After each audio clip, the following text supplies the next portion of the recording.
Hi, this is Jared. And this is Eli. And welcome to Jets Chat. So this is going to be our first podcast. We used to be called the Sports Chat with the Lefties, but since we always seem to talk about the Jets, we decided to just change the channel name to just Jets Chat. And what I think we're going to do, we're going to change up a little bit and make it a little bit more consistent because we randomly would put podcasts up, and I think it was a little bit confusing when we would put them up. So what we're going to do now is for now on, every Tuesday at 6 a.m. during the off season. Yeah. And we may end up during the season add another podcast, maybe discussing the game. This way we could have two topics because we may want to talk, because if there's a topic or something that comes up, we want to talk about the game and then also talk about that topic.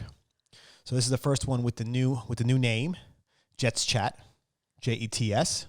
Chat. And I think today we're going to talk about, well, obviously what everybody's interested in because the draft is coming up. We're going to talk about how you feel about Fields versus Wilson. Yeah. So I know you have a little bit more of a stronger opinion, I would say. So I'm going to let you go first and kind of give your... I just want to start with this. I'm happy with either. I mean, a new quarterback in the building. I like both of them. Which one we draft, I'm going to root for them, and I really don't care. But I do have a favorite. Like everyone has their favorite. I do have a favorite, and I do prefer Fields slightly. What I like about Fields is he's so much more of a dynamic player. He's just as strong as Wilson. He has just the same amount of accuracy as Wilson, but he runs a 4.4 too. He's stockier. I think that'll help with taking the big hits at the NFL level. They're both pretty stocky. No. They're not like Lawrence. They're not like skinny. Fields is only I think like 3/4 of an inch taller, and he's like 10 or 20 more pounds heavier. Yeah, but they're not. But I think both of them can take hits. I mean, I don't think both of them. You would say. I mean, sure, it might be nice if they're a little taller, right? And a little bit heavy. Well, no, I mean the weight's fine, but I don't think that's. I mean, they're not like Lawrence. Like you look like he's going to take a hit, and you're like, oh my god. I mean, he's taking hits at college level, and so Lawrence takes hits too. Yeah, so we're not getting it. I just feel like, but the injury issue, I really don't like that about Zach Wilson. I know it's nothing major. It does scare me. He's had shoulder surgery on both shoulders, including his throwing one, which is what makes me more nervous. I heard it wasn't serious, but still, I mean, it's your throwing shoulder, and I'm pretty sure something on his throwing hand. Well, he threw quite well after those injuries, so we can't really use that. I mean, he had a pretty impressive season. Yeah, but listen, if he's getting injured before, is he going to get injured now? It's not how. I get that. I always tell you that too, so I can't argue with you. Obviously, injuries do make me nervous. If he's injured 4 games a season, then I mean that really changes your record. Yeah, and Fields played, I think, with some. So and then another thing that I like about Fields is his toughness. In the semifinal playoff game against Clemson, I think it was the first quarter, he takes this massive hit from one of the Clemson linebackers, like in his ribs, like full-on head collision into his ribs, which I think he cracked a rib, if not broken a rib. He was out for one play. That's it, one play. He came back in, led Ohio State to a dominant victory against Clemson that really was never close, while injured. And Clemson was, I think, at the time, the number 2 ranked defense in the country. I think Alabama was the only one that was ahead of them. So to do that against that type of a defense is impressive in my mind. Especially he had quite a few of his Ohio State players out. Wyatt Davis was injured in that game. I think midway through that game. I'm pretty sure Trey Sermon did not play the entire game, and I'm pretty sure one of his receivers was out. So they were a pretty banged up crew, and they came in there and shook Clemson. And that goes against one of his main arguments against him, is that he can't read a defense. And that's completely false.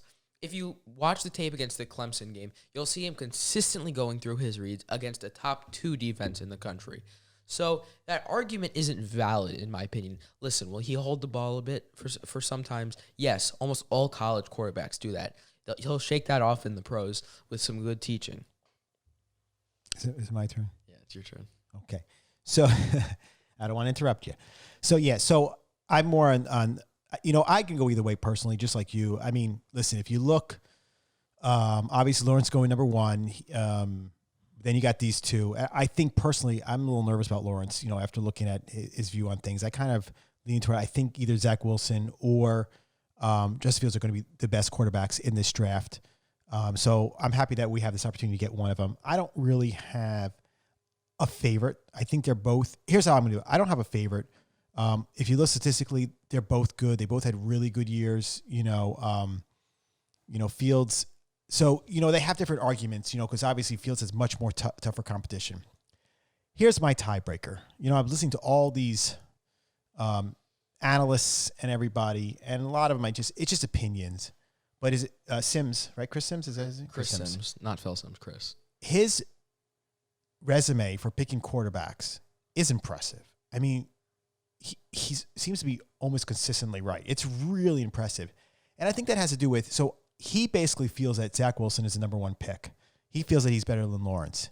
And the reason why I kind of go with his pick, and even Joe Douglas, I have a lot of faith in Joe Douglas, they've been doing really well, is he's always, the difference is we all kind of look, and me and you are no, we're not analysts, so we're not, and we're not scouts, so we're the least. And everybody has their opinions on what they think of, but his father was a great quarterback, a good quarterback, at least he won 2 Super Bowls. So, so he grew up watching quarterbacks and how they should be.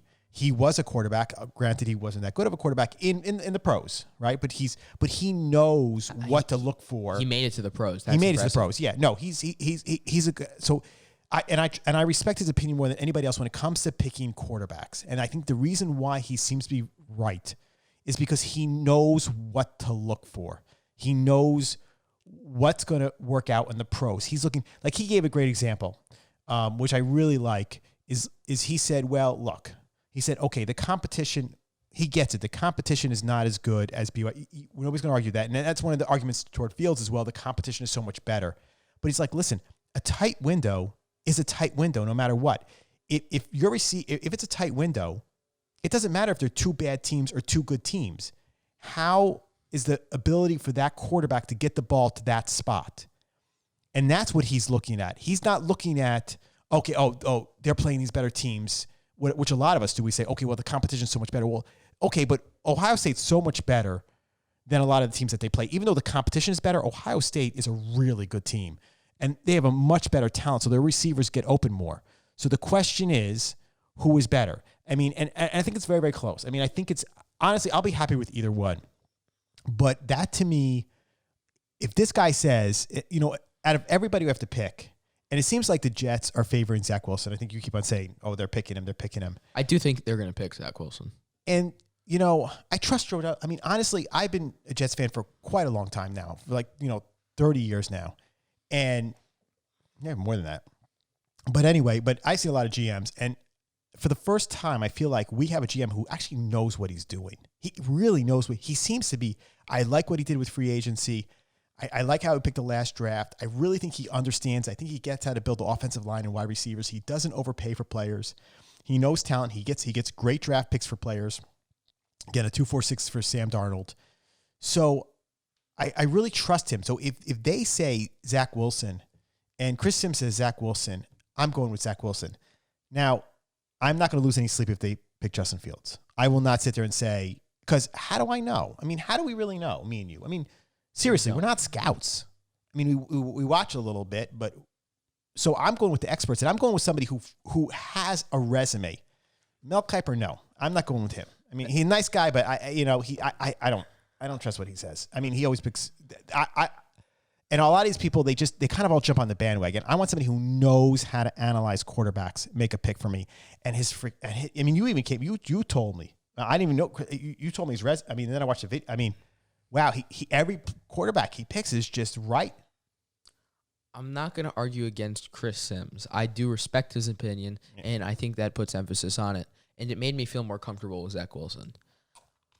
But in the end of the day, I think it comes down to as long as you can build around this quarterback, they will be successful. I think whichever, I don't think it really matters which one they take, as long as they build around them correctly. And they do the Shanahan offense. I think it's good for young quarterbacks. Yeah, I really don't think one will be so much better than the other. I don't know. Yeah, but they also, I think it's, I think the difference with Zach Wilson, they say, I think he seems to be more accurate on shorter passes. And my personal opinion is in the NFL, I don't care if you're accurate in the third. I mean, I care if you're accurate in a 30-yard pass, but that's not how you win games.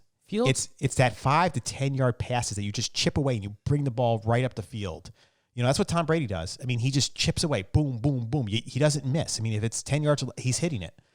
but Fields is very accurate too. I don't really No. that's Listen, I as I said, they're both. My personal opinion is, I think in the end, I think one of those two or both of them are going to be the best quarterbacks in the draft. I don't think and I'm not just saying this because, you know, we're not getting Lawrence, but based on, you know, Clemson is a dominant team. So the question is, they were dominant before he was there. I'm not a big fan of his clapping before each pass. I hope he stops that. He's going to tell the defense when not go offside. I don't know who that. Yeah, I mean, okay, everybody, come. We're going to start the play now. I never seen it. And you said he has a lot of screens, right? He out of all the quarterbacks in college football, he's number 1 in yards from screens. So he basically benefited the most from screen yards in any quarterback in college football. Yeah, and there's a lot of was in second reads and stuff. Yeah, so PFF put out a stat in which the quarterback's grades in college football when they're throwing past their first read, so not their first read, their second or beyond. Fields was number 1 in the country with I think a 90.5 grade. Zach Wilson was number 2 with a very close 90.2. Trey Lance was number 3 with 87.5. Then all the way down at 7 was Lawrence with like a 76.5. Yeah. And underneath that at 8 was Mac Jones. At like and I also read, and I just read a thing that I think completion passes over 30 yards. I think Zach Wilson was like 74 point something %. And then on number 6 or something was Fields at like 68%. So actually Zach Wilson hits the far pass. No, that was pressure. No. This was 30-yard passing. I just read it. Oh. Yeah. So, but anyway, yeah. So I'm not sold on Lawrence. I think Lawrence is I don't know. I'm happy that we're not in that situation, honestly. I think Zach Wilson. There is another thing that I don't like about Lawrence, and that's that he doesn't have that chip on his shoulder. Yeah, they had that interview. Yeah. Yeah, because he's always been the number 1 guy, and I don't put them against him. I mean, what can he do? But like Zach Wilson, he was not recruited out of high school. He always wears this bracelet. This has proved him wrong. Like, he has a chip on his shoulder. And Fields, he was always disrespected. Lawrence was so much better than him. Even when you actually look at it in high school, they were about the same. But Lawrence was always given the lead above him, even recruiting. So he has this chip on his shoulder. Like, I saw this thing. So the year before in 2019 in the college football playoffs, Clemson did face Ohio State too in the semifinals. Yeah. And Clemson beat Ohio State. And while the entire year of 2020, when they were working out in their locker room, they had the score of that game in their locker room. And when they came back and they were ready for revenge, Ohio State, and Fields just had that chip on his shoulder to beat Trevor Lawrence and to beat Clemson. Yeah. And that's what I like about those two quarterbacks. They both have chips on their shoulders. Well, also, and then another thing is that, like, so, and the question too is so Zach Wilson had 2 okay years. He wasn't great his first 2 years, and then he really blossomed. And the question is that just a 1-year fluke, or did he improve? Now, the interesting thing is that between the second and third year, he actually started training with the quarterback coach that he's been Fields, which is Beck, and he was driving all the way to, was it California or something? Southern California, 10-hour drives. He was doing that, and I think they really. So the question is, so if he was able to improve him, then I think he's going to be consistently a talented quarterback, Zach Wilson. So I think he was aggressive. He said, I got to get better, and he worked at it. So there was a change. So it's not like he was doing the same thing from year 1, year 2 to year 3. There was actually a change. He got to actually practice he was Beck was actually a quarterback at one time. I think he was 2nd round quarterback pick in 2007 by Miami. So he was able to kind of maybe take his talent and mold him a little better. And if he did that, then I wouldn't use the first 2 years against him. Yeah, but I do think you have to consider it. I think so too. I agree. Yeah. I agree. Because Fields has done it for 2 years, and that's another thing. I feel like it's not a 1-year wonder. But also, his first year he couldn't get in to be a quarterback. Remember, he was from? He was in Georgia. He was with Georgia, and he wasn't talented enough to. I'm just saying. It's because Jake Fromm just went to the national championship with them. Yeah. He could have lit it up in training camp or whatever and been the best quarterback ever, and they wouldn't have started. Yeah, I know. Well, it's going to be. I mean, it's great that we have this opportunity, and the issue is the bottom line is whoever we pick, if we're wrong, if the Jets are wrong it's going to be horrible, right? So if Because San Francisco's going to get the other one. and they're probably going to be good because San Francisco, obviously Shanahan, he's a good coach. Nobody can argue that. In my opinion, I've stated this on Sports Chat with Lefties before. This is the first time I'll be stating on this. In my opinion, Jets Shanahan- chat. I said Jets Chat. Okay. I said this is my first time stating it on Jets Chat. Ooh. Shanahan is one of the best coaches in the NFL and one of the best offensive minds in the NFL. I think he's a top 5 coach. People always forget about him because he's only had one good year as a coach. That's not really true. Because if you look at it, I know I'm getting off topic, but I just want to say this because last year he didn't have a quarterback. Oh, yeah, I'm sorry. Last year he didn't have a quarterback because Jimmy Garoppolo got injured. Then the year before that, went to the Super Bowl. The year before that, Jimmy Garoppolo got injured, didn't have a quarterback. And the year before that, he didn't have a quarterback for half the year. So whenever he's had a healthy Jimmy Garoppolo, who's not that great of a quarterback in my mind, he's gone to the Super Bowl. So I think whichever one goes to the 49ers will be amazing. Yeah, so I think I think we're going to, as I said, so that's my personal opinion. Lance, we don't know about. Mac Jones, I don't, and, honestly, it's very interesting. So if the Jets pick Zach Wilson, and from everything we heard, it's hard to tell. Mac Jones is number 3. Now, I don't know if that's because It's a media thing. it's a media thing, or do they want Zach Wilson? And then I don't really understand it. So now, if that could Fields go to like 4 or 5? Could he go to like Atlanta? I mean, could he fall that far? From I don't know. It'll be very interesting. I love the draft. I love the draft. It's just so fun. Like, just picking like who are we going to pick on the 23rd, the 34th. That's my Super Bowl because obviously we're the Jets, so we don't really go to the Super Bowl. So If the 49ers traded 2 first-round picks and a third-round pick for Mac Jones, I will be shocked. Mac Jones, in my opinion, shouldn't be a first-round talent. I think he's really a second-round pick. well, they always overreach for quarterbacks. So Yeah. it's just going to happen. Everybody needs a quarterback.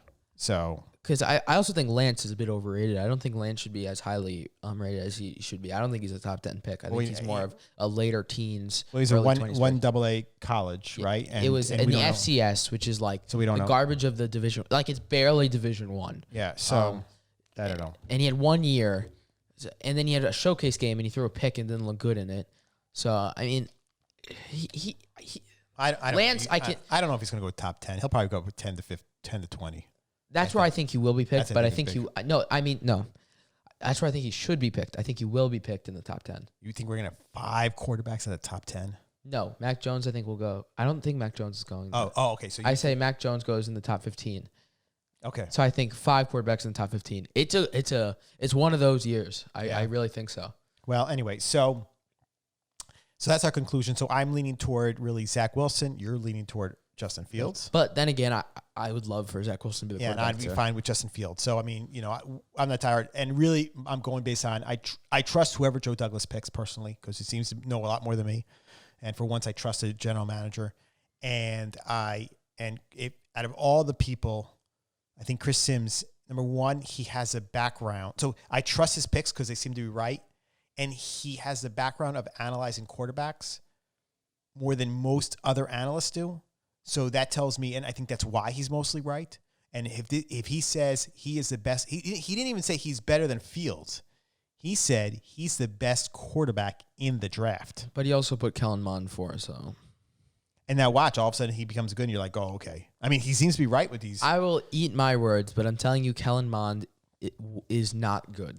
So anyway, so we're going to wrap this up. So once again, what we're going to try to do is so, if you're in your car in the morning on Tuesday mornings, we're going to try to get this out at 6 a.m. So when you go to work, you can kind of listen to us. We're going to try to do every Tuesday so it's consistent. And then I'm not sure what we're going to do. We'll do another podcast. So when the games start getting played, so we can discuss, post-op games. I'm not sure when we're going to do them. We'll figure it out. We don't need to worry about it. It's But like months we're away. going to try to be a little bit more consistent. And since we always talk about the Jets anyway, that's why we changed the name. It just didn't make sense because this is what the people want to listen to us, want to listen to the Jets talk. So for now on, it's Jets Chat every Tuesday, 6 a.m. Put it on your car. Yep. Is that it? Yep. I think that's it for today's podcast. All right. So this is Jarrett, This is Eli. and this is Sports Chat. No, Jets Chat. Jets Chat.